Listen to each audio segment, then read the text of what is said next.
Hello guys, welcome back to my YouTube channel. Yes guys, ഇന്നത്തെ video completely all about എൻ്റെ wedding ആണ്. Wedding കഴിഞ്ഞിട്ട് 1 വർഷം ആവാനായിട്ടുണ്ട്. പക്ഷെ അന്ന് ഞാൻ പോസ്റ്റ് ചെയ്യാത്ത ഒരുപാട് ക്ലിപ്സ് ഇപ്പോഴും എൻ്റെ കയ്യിലുണ്ട്. അപ്പം ഞാൻ വിചാരിച്ചു ഇതൊരു മെമ്മറി ആയിട്ട് സൂക്ഷിക്കാമെന്നുള്ളത്. പിന്നെ രണ്ടാമത്തെ കാര്യം എന്ന് വെച്ചിട്ടുണ്ടെങ്കിൽ ഇൻസ്റ്റാഗ്രാമിൽ ഇപ്പോഴും സ്റ്റിൽ എനിക്ക് ഒരുപാട് ക്വസ്റ്റ്യൻസ് വരാനുണ്ട്. ഡ്രസ്സ് എവിടെ നിന്ന് എടുത്തു, വെഡ്ഡിങ് സാരി എവിടെ നിന്ന് എടുത്തു, ഗോൾഡ് എവിടെ നിന്ന് എടുത്തു, അല്ലെങ്കിൽ മെഹന്തി എവിടെ നിന്ന് ചെയ്തു, മേക്കപ്പ് എവിടെ നിന്ന് ചെയ്തു പറഞ്ഞിട്ട് അങ്ങനെ കുറേ ക്വസ്റ്റ്യൻസ് വരാനുണ്ട്. അപ്പം ഞാൻ വിചാരിച്ചു അങ്ങനെ ചോദിക്കുന്നവർക്ക് ഈ വീഡിയോ ലിങ്ക് അയച്ചവർക്ക് അവരുടെ കാര്യം നടക്കും. യെസ്, അപ്പോൾ അതാണ് സെക്കൻഡ് തിങ്. മെയിനായിട്ട് ഞാൻ പറഞ്ഞ പോലെ തന്നെ നമുക്ക് മെമ്മറി ആയിട്ട് സൂക്ഷിക്കാൻ ഞാൻ യൂട്യൂബിലിടുന്ന പല വീഡിയോസും 1-2 വർഷം കഴിഞ്ഞതൊക്കെ ഞാൻ ഇപ്പോൾ എടുത്ത് കാണുമ്പോൾ ആക്ച്വലി അതൊരു ഭയങ്കര ഹാപ്പിനെസ് ആണ്. ചുമ്മാ ഇരിക്കും നമ്മളെടുത്ത് കാണുമ്പോൾ നമുക്ക് ആ ഒരു മെമ്മറീസ് കിട്ടും. അതുതന്നെയാണ് സെയിം ടൈം ഞാൻ പറഞ്ഞ പോലെ ആർക്കെങ്കിലുമൊക്കെ യൂസ്ഫുൾ ആവുകയാണെങ്കിൽ ആയിക്കോട്ടെ. പിന്നെ എനിക്ക് നിങ്ങളോട് ഒരു റിക്വസ്റ്റ് ഉണ്ട്. ഞാൻ ഇങ്ങനെ വോയിസ് ഓവർ, അതായത് വിഷ്വൽസിന് വോയിസ് ഓവർ കൊടുക്കുന്ന വീഡിയോസാണ് പൊതുവേ ചെയ്യാറുള്ളത്. ഇപ്പോഴാണ് ഇങ്ങനെ ഫ്രെയിമിലേക്ക് ഇറങ്ങി തുടങ്ങുന്നത്. അപ്പോൾ ലൈവായിട്ട് പറയുന്ന സമയത്ത് സെയിം ഡയലോഗ്സൊക്കെ മേ ബി ഞാൻ റിപ്പീറ്റ് ചെയ്യാം. സോ എല്ലാവരും ഒന്ന് ക്ഷമിക്കുക. പിന്നെ എല്ലാവരും തന്നെ ആദ്യം എല്ലാം അറിഞ്ഞിട്ടല്ലല്ലോ വരുന്നത്. സോ നമുക്ക് നല്ലൊരു യൂട്യൂബ് ഫാമിലി ബിൽഡ് ചെയ്തെടുക്കണം. ഇപ്പം എന്തായാലും എനിക്ക് 50,000 സബ്സ്ക്രൈബേഴ്സ് ആയിട്ടുണ്ട്. And thank you so much. എല്ലാവർക്കും ഒരുപാട് താങ്ക്സ് ഉണ്ട് നമ്മളെ കൂടെ യൂട്യൂബിൽ ഇതുപോലെ നിൽക്കുന്നത്. ഇൻസ്റ്റാഗ്രാമിൽ ഒരു കൂട്ടം ഫാമിലി ഉണ്ട്, അതുപോലെ തന്നെ യൂട്യൂബിൽ എനിക്ക് നല്ലൊരു ഫാമിലി ഉണ്ടാക്കിയെടുക്കണം. സോ എല്ലാവരും സപ്പോർട്ട് ഞാൻ പ്രതീക്ഷിക്കുന്നു. അപ്പോഴേ ഞാൻ ഒരുപാട് പറഞ്ഞിട്ട് ചാളാക്കുന്നില്ല, നമുക്ക് വേഗം പോവാം 2024 ജാനുവരി മന്തിലേക്ക്.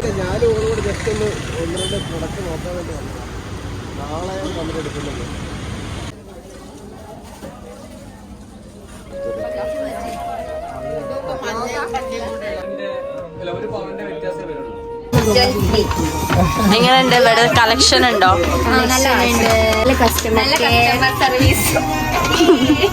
ഏകദേശം ജനുവരി 2nd വീക്കോട് കൂടിയാണ് ഞങ്ങളുടെ പർച്ചേസിങ് സ്റ്റാർട്ട് ചെയ്തിട്ടുണ്ടായിരുന്നത്. കല്യാണം എന്നതിന് ഫെബ്രുവരി 11th. ഇതിനിടയിൽ ഡിസംബറിൽ എനിക്കൊരു ആക്സിഡൻറ്റ് പറ്റി. അപ്പോൾ ഞാൻ പിന്നെ 1-2 ആഴ്ചത്തോളം സൈഡായിരുന്നു കേട്ടോ. അങ്ങനെ കല്യാണ സാരി എന്ന് തന്നെ സ്റ്റാർട്ട് ചെയ്യാൻ വിചാരിച്ചു. ആൻഡ് ഞങ്ങളിൽ മെയിൻ ഒരു ഹൈലൈറ്റ് അല്ല, ഒരു ഞങ്ങൾക്ക് കിട്ടിയിട്ടുള്ള ബെനിഫിറ്റ് എന്താ വെച്ചിട്ടുണ്ടെങ്കിൽ ഫാമിലി കംപ്ലീറ്റ്ലി ഞങ്ങൾക്ക് അങ്ങോട്ട് വിട്ടു തന്നു. അതായത് കല്യാണ സാരി എടുക്കാനാണെങ്കിലും ഞാനും ഏട്ടനും ആണ് പോയിട്ടുണ്ടായിരുന്നത്. പിന്നെ അമ്മ വന്നിട്ടുണ്ടായിരുന്നു. ഫൈനൽ ഞങ്ങളെല്ലാം സെലക്ട് ചെയ്ത് കഴിഞ്ഞ ശേഷം ഏട്ടൻ്റെ അമ്മയൊക്കെ വന്നു സെലക്ട് ചെയ്തതാണ്. അല്ലാതെ കംപ്ലീറ്റ് ഓരോ ഷോപ്പ് കയറി ഇറങ്ങിയത് ഞങ്ങൾ തന്നെയായിരുന്നു.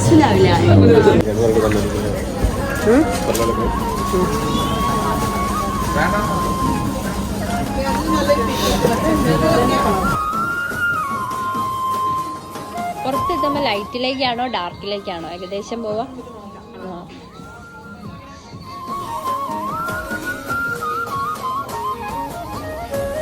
ഇപ്പൊ കളറായി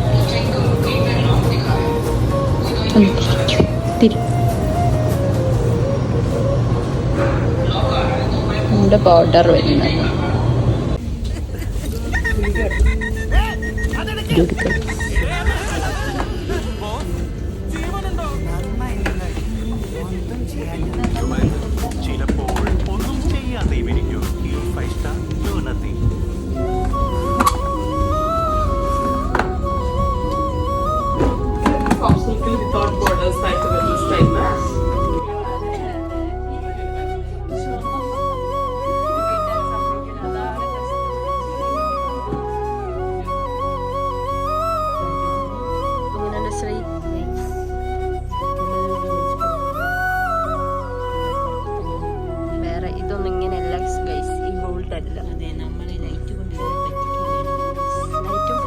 അപ്പോൾ കല്യാണ സാരി ഏകദേശം കണ്ടു. പിന്നെ ഞങ്ങൾ വിചാരിച്ചു സഹസ്രയിലും ഒന്ന് പോയി നോക്കാന്നുള്ളത്. കാരണം എനിക്കൊരു മോഡൽ എൻ്റെ മനസ്സിലുണ്ടായിരുന്നു, ഇങ്ങനെ ആയിരിക്കണം എൻ്റെ സാരി എന്നുള്ളത്. അത് നോക്കി നടന്നുകൊണ്ടാണ് ഇത്ര അധികം ഷോപ്സ് കയറിയത്. എനിക്ക് തോന്നുന്നു നമ്മൾ മനസ്സിൽ എന്തെങ്കിലും ഒരു ഇത് ഡിസൈഡ് ചെയ്താൽ അത് കിട്ടാതെ നമ്മളുള്ള ഒരു അവസ്ഥ ഉണ്ടല്ലോ. മൈ ഗോഡ്, ഞാനത് നല്ലോണം അറിഞ്ഞിട്ടുണ്ട് എൻ്റെ കല്യാണ ടൈമിൽ. ഇത് ഷീമാട്ടിയിലായിരുന്നു. ഷീമാട്ടിയിലെന്ന് വെച്ചിട്ടുണ്ടെങ്കിൽ കളേഴ്സിൽ എനിക്ക് പിങ്ക് ഭയങ്കര ഇഷ്ടമായിട്ടുണ്ടായിരുന്നു. പക്ഷെ എൻ്റെ ഒരു ആഗ്രഹമായിരുന്നു റെഡ് സാരി ഉടുക്കണം എന്നുള്ളത് കല്യാണത്തിന്. അപ്പോൾ പിന്നെ പിങ്ക് പറ്റിയില്ല. പക്ഷെ എനിക്ക് പിങ്ക് നന്നായിട്ട് എൻ്റെ ഫേസിലേക്ക് ഒരു ബ്രൈറ്റൻ ഇത് കൊടുക്കുന്നുണ്ടായിരുന്നു. അപ്പോൾ പിന്നെ പിങ്ക് എടുത്തില്ല. പിങ്ക് ഇനി വേറെ ആരെയും കല്യാണത്തിന് എടുക്കാമെന്ന് പറഞ്ഞിട്ട് അതവിടെ എന്ത് ചെയ്ത് വെച്ച്.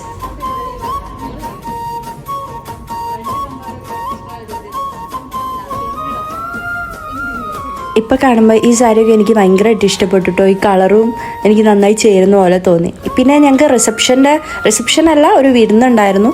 അപ്പോൾ അതിന് വേണ്ടിയിട്ടുള്ള ഡ്രസ്സ് നോക്കലായിരുന്നു. വെഡ്ഡിങ് സാരി ഓൾമോസ്റ്റ് അവിടെ ക്ലിയർ ചെയ്ത് വെച്ചിട്ടുണ്ട്. പിന്നെ ഇനി ഇതുപോലത്തെ എന്തെങ്കിലും ഒരു ഫാൻസി സാരി എടുക്കാമെന്ന് പറഞ്ഞ് അതിന് ആയി അടുത്ത ഓട്ടം.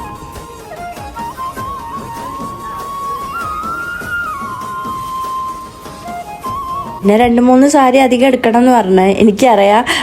ഞാൻ ടോട്ടൽ കല്യാണത്തിലേക്ക് 4 സാരീസാണ് എടുത്തിട്ടുണ്ടായിരുന്നത്. ആ 4 സാരീസ് തന്നെ എൻ്റെ കയ്യിൽ ഇപ്പോഴും ഉള്ളൂ. കാരണം ഞാൻ വേറൊരു പരിപാടിക്ക് സാരി എടുത്തില്ല. പിന്നെ ഓരോ ദിവസം ഓരോരുത്തരായിരുന്നു എൻ്റെ കൂടെ വന്നത്. കഴിഞ്ഞ ദിവസം ശ്രീ ആയിരുന്നു, ആൻഡ് ഇത്തവണ സാൻ വന്നു. സാരി എവിടെ നിന്ന് എടുത്ത കല്യാണം. യെസ്,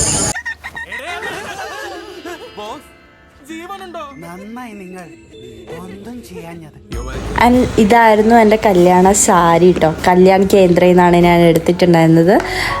പ്രൈസൊന്നും ഞാൻ പറയുന്നില്ല, കുറച്ച് കോസ്റ്റ് ആയിട്ടുണ്ട്. പക്ഷെ അതെല്ലാ വെഡ്ഡിങ് സാരിക്കും ആ ഒരു കോസ്റ്റ് ഉണ്ടാവും. പക്ഷെ ഞാൻ മനസ്സിന് ഇണങ്ങി ഇഷ്ടപ്പെട്ടിട്ടുള്ള സാരിയായിരുന്നു എനിക്ക് കിട്ടിയിട്ടുണ്ടായിരുന്നത്. ഞാൻ കല്യാണത്തിൻ്റെ അന്നത്തെ ആ ഒരു ലുക്ക് കാണിച്ചു തരാം ഇപ്പോൾ.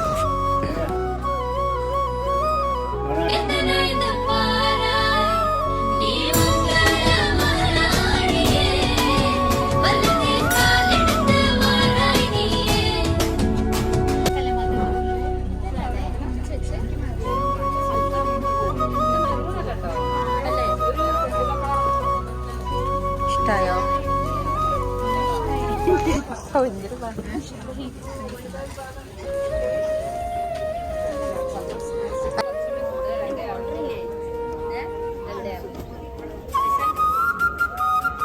പിന്നെ അമ്മയ്ക്ക്, മേമമാർക്ക് എല്ലാവർക്കും സാരി എടുക്കാൻ ഞങ്ങൾ ഒരു ദിവസം ഇറങ്ങി. എൻ്റെ പർച്ചേസിംഗ് ഒക്കെ അന്നത്തോടെ കഴിഞ്ഞു കേട്ടോ. ഇതാണ് എൻ്റെ അമ്മ വെഡ്ഡിങ്ങിന് എടുത്തിട്ടുണ്ടായിരുന്ന സാരി. ഇതിൻ്റെ കളർ ചേഞ്ചസ് ആയിട്ടാണ് ഫാമിലി ബാക്കി എല്ലാവരും മേടിച്ചിട്ടുണ്ടായിരുന്നത്.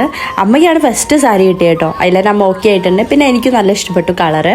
ആൻഡ് അവർക്ക് റിസപ്ഷൻ സാരി, പാർട്ടിക്ക് സാരി, അങ്ങനെ കുറേ സാരീസ് എടുക്കാണ്ടായിരുന്നു. ബൈ.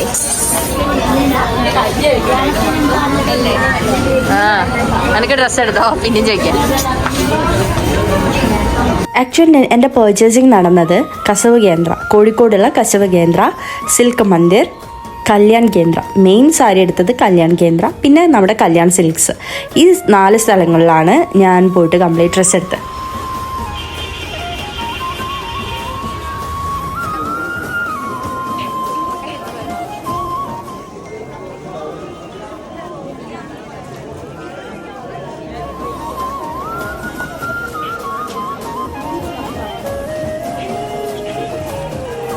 അപ്പോൾ സാരി എടുക്കൽ പരിപാടി കഴിഞ്ഞു. ഇനി സ്റ്റിച്ചിങ് ആണ്.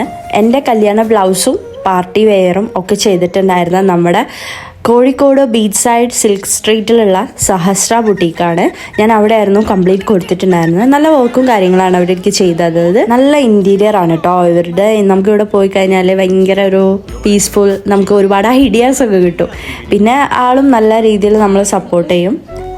അങ്ങനെ ഞങ്ങൾ എന്ത് ചെയ്ത ബ്ലൗസിൻ്റെ പാറ്റേണും ഡിസൈൻ വർക്കൊക്കെ കാണിച്ചു കൊടുത്തു.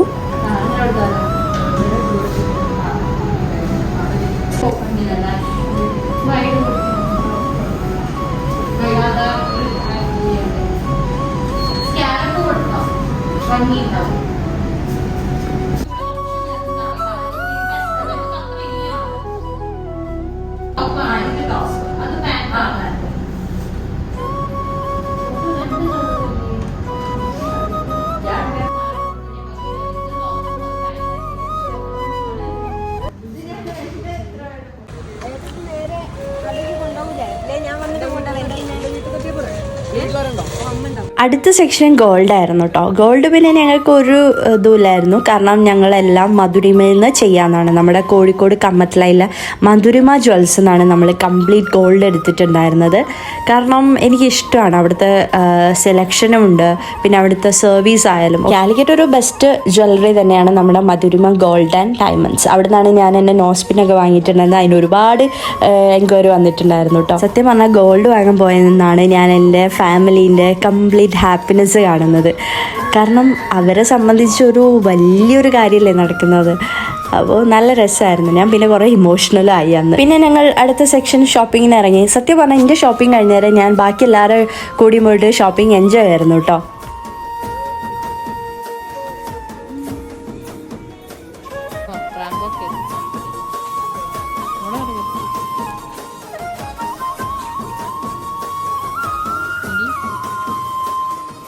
ഞങ്ങൾക്ക് രംഗോലി നൈറ്റ് ആയിരുന്നു ഉണ്ടായിരുന്നത്. അന്ന് കംപ്ലീറ്റ് ബ്രൈഡ് മെയ്ഡ്സും ബ്രൈഡിൻ്റെ ടീം കംപ്ലീറ്റ് വൈറ്റും ഞാൻ എന്ത് ചെയ്ത് ഒരു യെല്ലോ പിങ്ക് കോമ്പിനേഷനാണ് എടുത്തിട്ടുണ്ടായിരുന്നത്.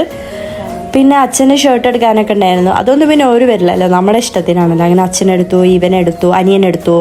ഇതൊക്കെ കഴിഞ്ഞിട്ട് ഇനി ചെക്കൻ്റെ വരവുണ്ട്. ചെക്കനെടുക്കാനും ഞാൻ കൂടെ പോയിട്ടുണ്ടായിരുന്നു കേട്ടോ. അതാണ് പറഞ്ഞത്, കംപ്ലീറ്റ് കല്യാണം ഞാൻ എൻജോയ് ചെയ്തിട്ടാണ് ഷോപ്പ് ചെയ്തത്. ഷോപ്പിങ്ങിനോടുള്ളൊരിതുണ്ടല്ലോ, അത് അതോടുകൂടി കഴിഞ്ഞിട്ടുമുണ്ട്. അങ്ങനെ ഇവൻ്റെ ഷോപ്പിംഗ് എല്ലാം കഴിഞ്ഞു, അമ്മേൻ്റെ ഷോപ്പിംഗ് എല്ലാം കഴിഞ്ഞു. ഓരോരുത്തരത് ഇങ്ങനെ ടിക്കറ്റ് പോകും. അച്ഛൻ്റെതും കഴിഞ്ഞു. ഇനി ഇവർക്ക് ഫുഡ് പേഴ്സും കാര്യം എടുക്കാണ്ടായിരുന്നു. അതൊക്കെ പിന്നെ അവർ തന്നെ പോയി എടുക്കുമല്ലോ. ദെൻ അമ്മേൻ്റെ കൂടെ ഞാൻ വേറെ ഒരു ദിവസം ഇറങ്ങിയിട്ടുണ്ടായിരുന്നു. അന്ന് ഞങ്ങൾ ചട്ടിച്ചോറ് കഴിച്ചു. എനിക്കിപ്പോഴും ഓർമ്മയുണ്ട്. ചട്ടിച്ചോറ് കഴിച്ച് അമ്മയ്ക്ക് അല്ലറ ചില്ലറ ബാക്കി സാധനങ്ങളൊക്കെ മേടിക്കാണ്ടായിരുന്നു. അങ്ങനെ അതും കഴിഞ്ഞു. പിന്നെ നമ്മൾ കല്യാണ ചെക്കനുള്ള ഷർട്ട് എടുക്കാൻ വേണ്ടിയിട്ട് സിൽക്ക് മന്ദിറിലെത്തിയിട്ടോ. കല്യാണ ചെക്കൻ എന്നൊന്നും പറഞ്ഞ് വർണ്ണിക്കുന്നില്ല, എൻ്റെ ഏട്ടന് വേണ്ടിയിട്ട് തന്നെ.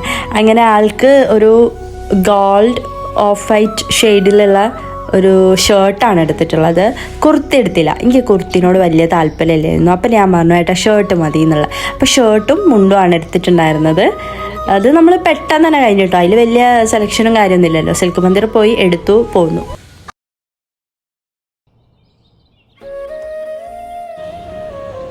അത് കഴിഞ്ഞാലാണ് ചേട്ടന് ഒരു വാച്ച് എടുക്കണം എന്ന് പറഞ്ഞത്. അങ്ങനെ ഞങ്ങൾ കാഷ്വൽ പോയിട്ട് ഞാൻ എന്ത് ചെയ്തു, ചേട്ടന് ഗിഫ്റ്റ് ചെയ്തു വാച്ച്.